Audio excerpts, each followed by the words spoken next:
any event can have a consequence very, very far away. The effect of that action is not something that can be calculated or that can be measured or that can even be predicted.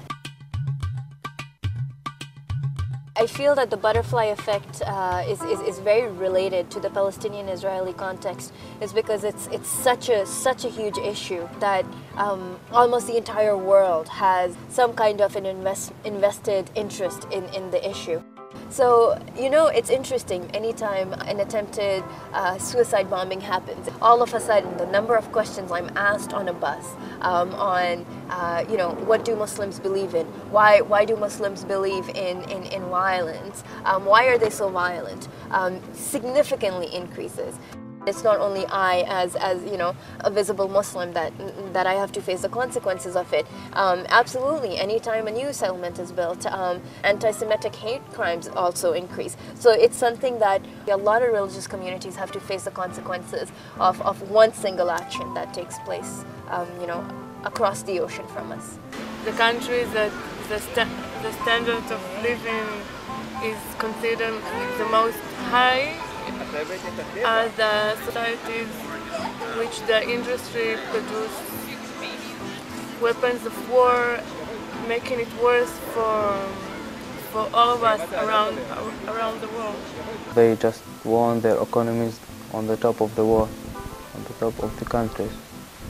So that's what made the problem, especially in Palestine and Israel. We have so many issues locally within our own backyards that need to be dealt with. We have the issue of homelessness, the issue of youth apathy. There are more children who are living under the poverty line right now than there were 5 years ago. The situation in Canada is getting worse rather than better. And for a developed country, that's a really, really embarrassing fact to come to terms with. But what ends up happening is instead of focusing on these issues that are not only there but also getting worse within our own neighborhoods and within our own backyards. Anytime something happens overseas, all of a sudden, maybe the media or maybe us as citizens focus all of our attention and all of our money and all of our efforts to there.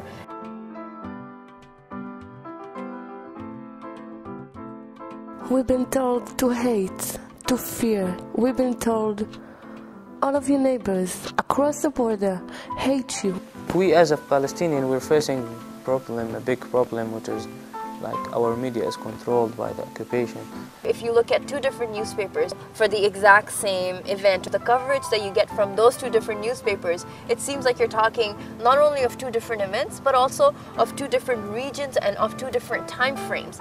In my friends, I've seen either them become extremely apathetic, where they completely stop caring, where they completely stop thinking that there's anything they can do to make a difference, or you see the other side where they become where they forget to see the gray area within any issue. They just quickly pick a side and then they stick to that side regardless of what new information you give to them.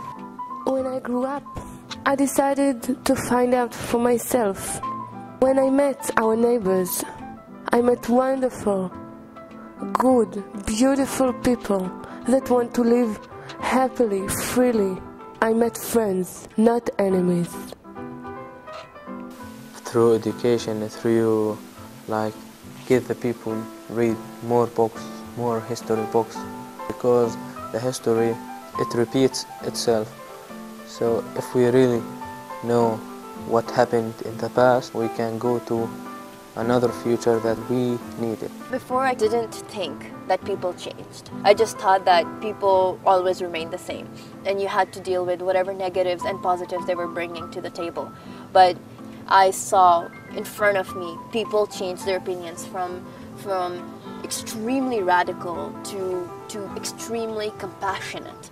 And to me that's been something that's given me new life. 2 weeks ago, we met the First Nation of Canada, Lil'wat people. I still hear their voice saying, "We do not own this land, we protect it." Around the globe, we face the same difficulties. But if we choose to work for life-supporting systems, if we choose to buy from direct, sustainable markets and resources. If we support and vote for real direct democracy of people not representative, that we can make a change. It is in our hands.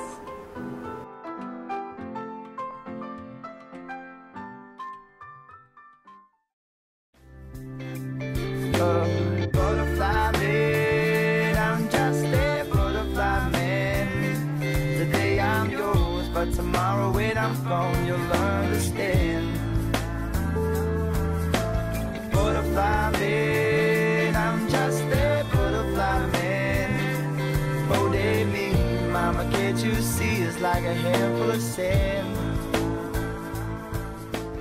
It all depends on the way you nurture someone and you tell them how they have to live their life, because that has a big effect on them when they're young. The brain is like a sponge and it sucks up all the information that's fed to them. Butterfly man, I'm just a